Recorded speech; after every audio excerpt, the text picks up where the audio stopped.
Hello friends, good evening.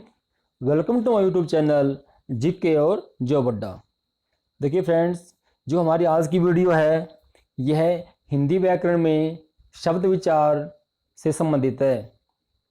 अब हिंदी व्याकरण से हर एग्ज़ाम में क्वेश्चन आने शुरू हो गए हैं, तो उम्मीद करता हूँ कि आप सभी वीडियो को ध्यान से देखेंगे और मैं ये आपको विश्वास दिलाता हूँ कि इसके बाद आपको शब्द विचार से कोई डाउट नहीं रह पाएगा।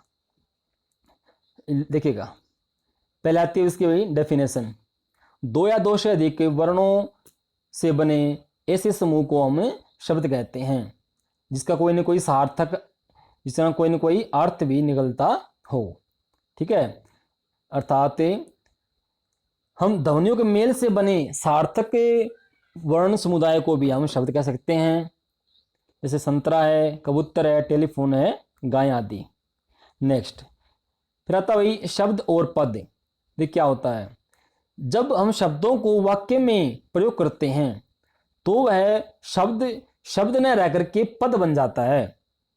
ठीक है ना, जैसे पुस्तक लाओ, एग्जाम्पल दिया है, पुस्तक लाओ। दो शब्द हैं, पुस्तक है और लाओ है, लेकिन जब इनको वाक्य में प्रयोग किया गया है अब ये पद बन गए हैं। नेक्स्ट शब्द के भेद। पहला आता वही अर्थ की दृष्टि से, प्रयोग की दृष्टि से, उत्पत्ति की दृष्टि से एवं व्युत्पत्ति की दृष्टि से। पहले देख लेते हैं हम अर्थ की दृष्टि से शब्द के भेद। पहला है सार्थक शब्द और निरर्थक शब्द। देखिएगा, सार्थक में क्या होता है, अर्थ सहित, सा उपसर्ग है, इसमें निरुपसर्ग है, अर्थ के सहित बिना अर्थ के। अर्थात इसकी डेफिनेशन दी हुई है भाई कि जिन वर्ण समूह का स्पष्ट रूप से कोई न कोई अर्थ निकले, अर्थात जिन शब्दों का अर्थ निकलता है उन्हें सार्थक शब्द कहते हैं, और जिनका कोई अर्थ नहीं निकलता हो उन्हें हमें निरर्थक शब्द कहते हैं। जैसे कि सार्थक के एग्जाम्पल ले लीजिएगा, कमल, खटमल, रोटी, और निरर्थक में देखिएगा राटी, वीठा, ची, वाना आदि। ठीक है, सिंपल है भाई, अर्थ निकले तो सार्थक, न निकले तो निरर्थक। नेक्स्ट भाई, अतः अभी प्रयोग की दृष्टि से शब्द के भेद। अर्थात भाई, अर्थात क्या होता है, जब हम शब्दों को प्रयोग करते हैं इस आधार पे कितने भेद हैं, उनको यूज करते हैं। ठीक है ना, देखिएगा, पहला है विकारी शब्द, विकारी और अविकारी। विकारी क्या होते हैं, विकार का मीनिंग क्या है, बदलाव आना, परिवर्तन आना, चेंजिंग होना। अर्थात जिन शब्दों के रूप में लिंग वचन कारक के आधार पे कोई न कोई बदलाव आता है उन्हें विकारी शब्द कहते हैं।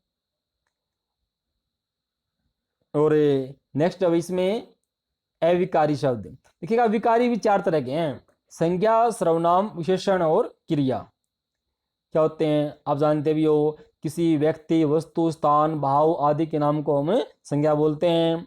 संज्ञा के स्थान पे प्रयुक्त होने वाले शब्दों को हम सर्वनाम कहते हैं, और संज्ञा या सर्वनाम की विशेषता बतलाने वाले शब्दों को क्या वो कहते हैं, विशेषण कहते हैं। क्रिया लास्ट अभी, इसमें किसी का काम के करने या होना पाया जाता है उसे हम क्रिया कहते हैं। फिर आता वही अविकारी शब्द, जिन शब्दों के रूप में कोई भी विकार उत्पन्न नहीं होता, अर्थात कोई भी चेंजिंग, कोई भी बदलाव नहीं आता है, उन्हें हम अविकारी शब्द कहते हैं। देखिएगा, जैसे कि परंतु, यदि, धीरे धीरे आदि। अभी इनके भी चार टाइप्स दिए हुए हैं। पहला है क्रिया विशेषण, संबंध बोधक, समुच्चय बोधक एवं विषमादि बोधक। नेक्स्ट अभी अब आता है उत्पत्ति की दृष्टि से शब्द के भेद। अर्थात वही कह सकते हो कि जो शब्द उत्पन्न हुए हैं इस आधार पे शब्द के कितने भेद हैं। पहला है तत्सम शब्द, तद्भव शब्द, देशज शब्द एवं विदेशी शब्द। देखिएगा भाई, यहां से एग्जाम में क्वेश्चन हर हाल में आते हैं। पहला दिया हुआ है तत्सम, जो शब्द संस्कृत से हिंदी में जो के त्यों आते हैं। ठीक है, इसमें दिया भी हुआ है तत्, भाई तत् का मीनिंग क्या है? उसी प्रकार से। सम मीने समान। किसके समान? संस्कृत से हिंदी के समान। अर्थात जो शब्द संस्कृत से हिंदी में जो के त्यों आते हैं हम उन्हें तत्सम शब्द कहते हैं। फिर आता है जैसे कि इसका एग्जांपल ले लीजिएगा, माता, मृत्यु और कार्य आदि। नेक्स्ट बताओ तद्भव शब्द। जो शब्द संस्कृत से हिंदी में जो के त्यों न होकर के कुछ बदलाव लेकर आते हैं उन्हें तद्भव शब्द कहते हैं। लेकिन उसका भाव वही रहता, वही भाव नहीं बदलेगा, भाव तो वही रहेगा, उसका मीनिंग वही रहेगा, लेकिन केवल जो शब्द है वह थोड़ा बदल जाएगा। क्या कहते हैं? तद्भव शब्द कहलाते हैं। जैसे कि दुग्ध, भाई ठीक है ना, दूध से बन गया दूध, और हस्त से बन गया हाथ। ओके फ्रेंड्स, इसके बाद आता है देशज शब्द। देखिएगा, देशज में दिया भी हुआ है देश जमा जय। देश में ने अपने देश में, जय से बन गया भाई जन्म होना। अर्थात जिन शब्दों का जन्म हमारे देश में, देश के विभिन्न कोनों में हुआ है उन्हें हमें देशज शब्द कहते हैं। ठीक है, अर्थात उनका जन्म हमारे देश में ही हुआ है। जैसे कि भाई यूपी, उत्तर प्रदेश में है, बिहार में है, ठीक है, हरियाणा है, पंजाब है। कुछ वर्ड्स को हम आपस में जो अलग अलग से बोलते हैं। ठीक है, नेक्स्ट दिया हुआ भाई, जैसे कि एग्जांपल ले लीजिए इसमें, चिड़िया, कटरा, ठीक है, कटोरा, खिचड़ी आदि, ये सब क्या भाई? देशज शब्द। उसके बाद आता है भाई अपना विदेशी शब्द। नाम से सिद्ध हो रहा है विदेशी, अर्थात जिन शब्दों का जन्म विदेश से होकर आया है। अर्थात जो विदेशी हमारे संपर्क में आए हैं, या कोई विदेशी हमारे भारत में रहने आया है, या हम बाहर रहने गए हैं, इस दिशा में जो शब्द उभर के आए हैं उन्हें हम विदेशी शब्द कहते हैं। एग्जाम्पल ले लीजिएगा, पेन, टेलीफोन, दुकान आदि। ओके नेक्स्ट फ्रेंड्स, रचना या बनावट के आधार पे शब्दों का वर्गीकरण। अर्थात जो शब्दों का निर्माण किया गया है, उनकी रचना की गई है, इस आधार पे शब्दों के कितने भेद हैं। देखिएगा भाई, इस आधार पे ना शब्दों के 3 भेद दिए हुए हैं।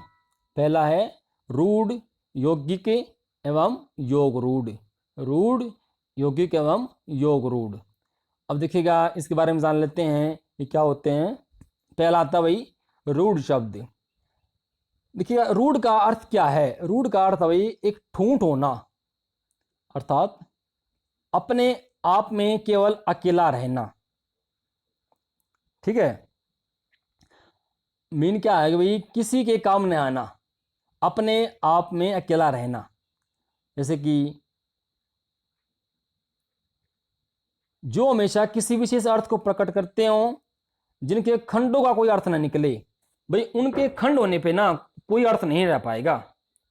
जैसे कि भाई एग्जांपल ले रहे हैं इसका, नाक।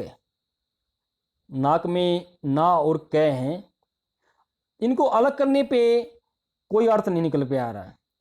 ठीक है, तो क्या बन गया ये? एक रूढ़ शब्द। ठीक है, जैसे कान, अगर कान में का अलग कर देते हैं, नए को अलग कर देते हैं, तो भी कोई अर्थ नहीं निकल पाएगा। ओके, नेक्स्ट है यौगिक शब्द। क्या है? यौगिक शब्द। देखिएगा, जो शब्द अन्य शब्दों के योग से बना है। देखिएगा यौगिक में नाम से ही पता लग रहा है यौगिक, योग होना। अर्थात जो शब्द 2 शब्दों के योग से बना है, जो शब्द 2 शब्दों के योग से बना है उन्हें यौगिक शब्द कहते हैं। एवं सार्थक अर्थ भी निकल के आ रहा है। इसे क्या बोलेंगे? यौगिक शब्द। एग्जाम्पल ले लीजिएगा, विद्यालय, विद्या जमा आलय। डाकघर, डाक जमा घर। नेक्स्ट है भाई योग रूढ़ शब्द। अब ये योग रूढ़ क्या होता है? जो शब्द अन्य शब्दों के योग से बनते हों। भाई इसकी डेफिनेशन योग रूढ़ की एवं यौगिक की ज़्यादा डिफरेंस नहीं है, सेम ही है, लेकिन डिफरेंस केवल एक ही है कि जो शब्द दो शब्दों के योग से बनेंगे लेकिन केवल एक विशेष अर्थ निकालेंगे, इसमें यह अलग है केवल, अर्थात एक विशेष अर्थ को छोड़ के जाएंगे। ऐसे यौगिक शब्द, शब्द तो यौगिक ही हैं लेकिन एक विशेष अर्थ को छोड़ के जाएंगे, उन्हें हम योग रूढ़ शब्द कहते हैं। और भाई जो अपना ये बहुब्रीहि समास ना, बहुब्रीहि समास में आप कह सकते हो कि टोटली जो वर्ड्स हैं इसमें योग रूढ़ शब्द होते हैं, जैसे लंबोदर है, पंकज, दशानन, जलज इत्यादि। ओके फ्रेंड्स, तो ये हमारी आज की वीडियो थी, आपको कैसी लगी? फ्रेंड्स पेज को लाइक करें, कमेंट करें एंड चैनल को सब्सक्राइब करें। Thank you friends.